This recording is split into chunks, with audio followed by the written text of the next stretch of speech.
ये सूची का विरोध लोग कर रहे हैं। तो हालांकि देखिए कि किस तरीके से और इस बीच ये बड़ी खबर आपको बता रहे हैं और तस्वीरें भी दिखा रहे हैं कि प्रधानमंत्री नरेंद्र मोदी यूएई पहुंच चुके हैं और साथ ही उनका किस तरीके से यहां पर स्वागत किया गया। तमाम वीवीआईपी उस वक्त मौजूद रहे जब प्रधानमंत्री नरेंद्र मोदी वहां पहुंचे और जब यूएई की जमीन पर वो उतरे तो उनका स्वागत जोरदार तरीके से बेहद खुशमिजाज अंदाज में किया गया, उन्हें गले लगाते हुए, उनसे हाथ मिलाते हुए। और ऐसे में तस्वीरें जरा देखिए कि कैसे अबू धाबी में पीएम मोदी का भव्य स्वागत हुआ है, उन्हें गले लगाया गया है, उनका आवभगत जिस तरीके से देखी गई है, तस्वीरें जो सामने आई है, हर किसी के दिल को जीतने का काम इस तस्वीर ने किया है। क्योंकि जब प्रधानमंत्री नरेंद्र मोदी कई ऐसे फॉरेन ट्रिप्स पर जाते हैं तो उनका स्वागत दिल खोल करके किया जाता है और ऐसी तस्वीर आज यूएई से भी सामने आई है। बिल्कुल, और अबू धाबी में जब उनका प्लेन उतरता है तो किस तरीके से वहां पे तमाम लोग वेलकम के लिए पहुंचते हैं और यहाँ पे कई कार्यक्रम होगा। फ्रांस के बाद सीधे यूएई पहुंचे हैं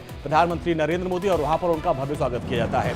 और इसके बाद आज यूएई में उनका कई कार्यक्रम है और वहां के सुल्तान से भी उनकी मुलाकात होगी। और ये देखिए किस तरीके से उनका वेलकम किया गया और यहाँ पर प्रधानमंत्री मोदी पहुंचेंगे और आज यहाँ के सुल्तान से भी और कई अहम मुद्दों पर वहाँ पे चर्चा की जाएगी। और इसके पहले भी जब यूएई के दौरे पर गए थे प्रधानमंत्री मोदी तो उस वक्त भी इसी तरीके से उनका भव्य स्वागत किया गया था, लोगों के बीच भी वो पहुंचे थे। और अब एक बार फिर से तस्वीरें आप देख लीजिए, प्रधानमंत्री मोदी फ्रांस से यूएई पहुंच चुके हैं और ये दौरा काफ़ी खास माना जा रहा है। अबू धाबी में उनका स्वागत किया गया, इसके बाद यहाँ पे उनके सुल्तान से भी मिलने की उम्मीद है और वहाँ पर उनसे द्विपक्षीय बातचीत की जाएगी और दोनों देशों के बीच जो द्विपक्षीय संबंध है उसको और मजबूत करने पर पूरा जोर दिया जाएगा।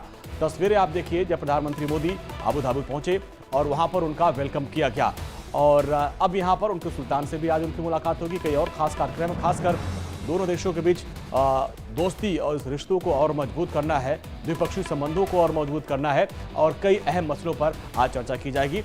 और जो मिनट टू मिनट कार्यक्रम है और 11:10 पर राष्ट्रपति से उनकी मुलाकात होगी और इसके बाद एक प्रतिनिधि मंडल स्तर की एक वार्ता होगी और 12:20 पर भोजन का कार्यक्रम है। वैश्विक मुद्दों पर चर्चा की जाएगी और उन चिंताओं पर भी चर्चा होगी। तो देखिए G20 के एजेंडे पर भी चर्चा की जाएगी। हालांकि द्विपक्षीय वार्ता जिसे कहा जा रहा है, कहा यह भी जा रहा है कि प्रधानमंत्री नरेंद्र मोदी जब अल नहायन से यानी कि यूएई के राष्ट्रपति से मुलाकात करेंगे तो उस दौरान कई मुद्दों पर बातचीत तो होगी, साथ ही सुरक्षा संबंधी मामलों को लेकर भी बातचीत की जाएगी और इसी दोस्ती को बरकरार रखने की कोशिश लगातार प्रधानमंत्री नरेंद्र मोदी की तरफ से भी की जाती रही है। और इससे पहले भी जब बीते वर्ष भी जब मुलाकात हुई थी प्रधानमंत्री नरेंद्र मोदी के यूएई राष्ट्रपति से तो ऐसे में यह भी तस्वीर निकल करके सामने आई थी कि किस तरीके से उनकी तारीफ करते हुए नहीं थक रहे थे यूएई के राष्ट्रपति भी। और आज भी कुछ ऐसी तस्वीरें शायद देखने को मिल सकती है क्योंकि जब वो अब यूएई की जमीन पर प्रधानमंत्री नरेंद्र मोदी उतरे तो फिर यहाँ एयरपोर्ट पर भव्य तरीके से उनका स्वागत किया गया और साथ ही साथ ये कहा जा रहा है कि भारत, फ्रांस और यूएई पर त्रिपक्षीय चर्चा भी है क्योंकि फ्रांस के बाद सीधे यूएई का रुख किया है प्रधानमंत्री नरेंद्र मोदी ने। तो ऐसे में गठजोड़ को त्रिपक्षीय सहयोग पहल नाम दिया गया है और त्रिपक्षीय सहयोग के ढांचे को मजबूत करने पर सहमति भी कहीं ना कहीं मिलती हुई नजर आ रही है। 2022 राजनयिक स्तर पर भी लगातार ये कोशिशें की जा रही है कि तमाम देशों के साथ में भारत के रिश्तों को और ज्यादा मजबूत किया जा सके, सुरक्षा के मुद्दों को लेकर भी उन लिहाजों से भी बातचीत की जा सके जिन मुद्दों पर बहुत ज्यादा ध्यान देने की आवश्यकता है। बिल्कुल, 1972-73 में वहां पे दूतावास खोला गया था और 2022 में उसके संबंधों के 50 साल पूरे हो गए थे। उसको लेकर भी बड़े गर्मजोशी के साथ दोनों देशों ने अपनी अपनी दोस्ती का इजहार किया था और अब प्रधानमंत्री मोदी वहां पर पहुंचे हैं और यहां पर कई अहम मुद्दों पर चर्चा की जाएगी। एक डेलीगेशन लेवल की भी वार्ता होगी और करीब 12 बजे के बाद लंच का कार्यक्रम है और वहाँ पे लंच होगा।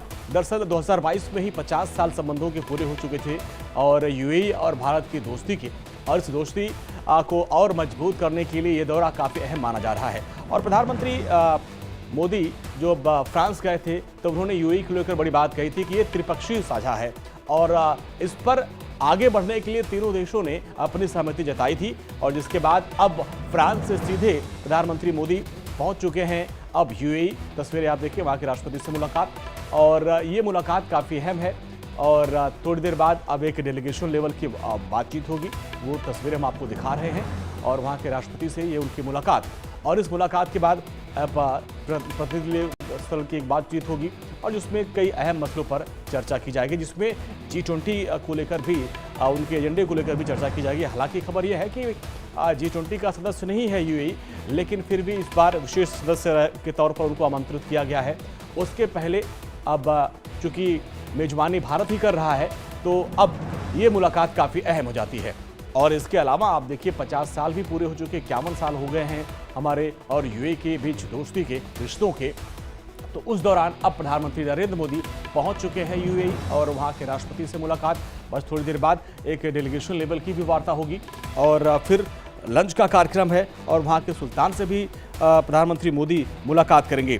तो ये तस्वीरें हम आपको दिखा रहे हैं। लगातार फ्रांस में प्रधानमंत्री मोदी थे और अब वहां से वो यूएई पहुंच चुके हैं और यूएई का भी ये दौरा काफ़ी महत्वपूर्ण माना जा रहा है। जहां पे आप देखिए तस्वीरें, जहां पर प्रधानमंत्री मोदी का स्वागत भव्य तरीके से किया गया और वहां पर अब से थोड़ी देर बाद एक महत्वपूर्ण बैठक होने वाली है। जो डेलीगेशन यहां से गया है उनके साथ वार्ता की जाएगी और ये पूरा प्रोग्राम भी आपको लगातार बता भी रहे हैं किस तरीके से फ्रांस के बाद प्रधानमंत्री मोदी अब यूएई पहुंच चुके हैं और वहां के राष्ट्रपति से भी उनकी मुलाकात। अबू धाबी के शासक जो शेख मोहम्मद बिन जायद हैं, उनसे भी उनकी मुलाकात का कार्यक्रम है, जहां पर दोनों देशों के बीच व्यापार के साथ साथ निवेश, ऊर्जा, खाद्य सुरक्षा, विज्ञान, प्रौद्योगिकी, शिक्षा, फिटनेस, रक्षा, सुरक्षा, इन तमाम मुद्दों पर चर्चा की जाएगी। और सीधी तस्वीरें हम आपको दिखा रहे हैं कि किस तरीके से वहां पर मुलाकात हो रही है। पिछले साल भी राष्ट्रपति शेख मोहम्मद बिन जायद और प्रधानमंत्री मोदी की मुलाकात हुई थी और हर दौरे पे जाने से पहले प्रधानमंत्री मोदी ट्वीट करते हैं और लिखते भी हैं कि हम यूएई जा रहे हैं। तो इस बार भी उन्होंने अपने संबंधों पे जोर दिया और उन्होंने कहा था कि पिछले साल राष्ट्रपति शेख मोहम्मद बिन जायद से हमारी बातचीत हुई थी और हमारी साझेदारी के भविष्य पर एक रोड मैप पर वो सहमत भी हुए थे और मैं उनके साथ इस चर्चा करने के लिए बेहद ही उत्सुक हूँ। हमारे संबंधों को और गहरा कैसे किया जाए, इसको लेकर प्रधानमंत्री मोदी ने ट्वीट किया था और इस यात्रा के पहले। और अब देखिए मुलाकात का दौर शुरू हो चुका है और इन सब के बीच बस अब से थोड़ी देर बाद डेलीगेशन लेवल की भी एक वार्ता होगी, जिसमें तमाम अहम समझौते हो सकते हैं। और आगमन हो चुका है और इसके बाद 2 दिन की फ्रांस यात्रा पर इसके पहले थे। अब उसके बाद अब यूएई पहुंच चुके हैं प्रधानमंत्री नरेंद्र मोदी और राष्ट्रपति से मुलाकात। और फिर अब देखिए आगे फिर औपचारिक वेलकम का जो कार्यक्रम है वो।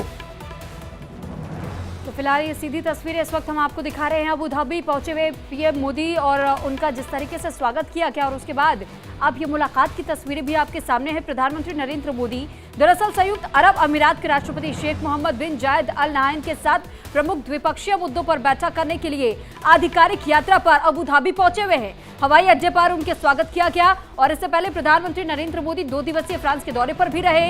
इससे कुछ घंटे पहले ही यूएई ने यह भी कहा कि भारत के साथ उसकी आर्थिक साझेदारी दोनों देशों के इतिहास में एक महत्वपूर्ण मील का पत्थर है। और यूएई के विदेश व्यापार राज्य मंत्री डॉक्टर थानी बिन अहमद अल जीउदी ने यह भी कहा था कि नई दिल्ली के साथ गैर तेल व्यापार 2030 तक का 100 अरब डॉलर तक पहुंचाने की उम्मीद है और इसी उम्मीद के आधार पर यह मुलाकात भी देखी जा रही है। कहा जा रहा है कि बेहद महत्वपूर्ण यह मुलाकात होगी क्योंकि द्विपक्षीय वार्ता है, कई मुद्दों को लेकर के चर्चाएं होंगी और साथ ही साथ ये कहा जा रहा है कि जहां संबंधों को मजबूती देने का काम किया जाएगा तो वहीं व्यापार के क्षेत्र में भी और साथ ही साथ सुरक्षा के क्षेत्र में भी इसे और मजबूत करने की कोशिश दोनों देशों के बीच में की जाएगी।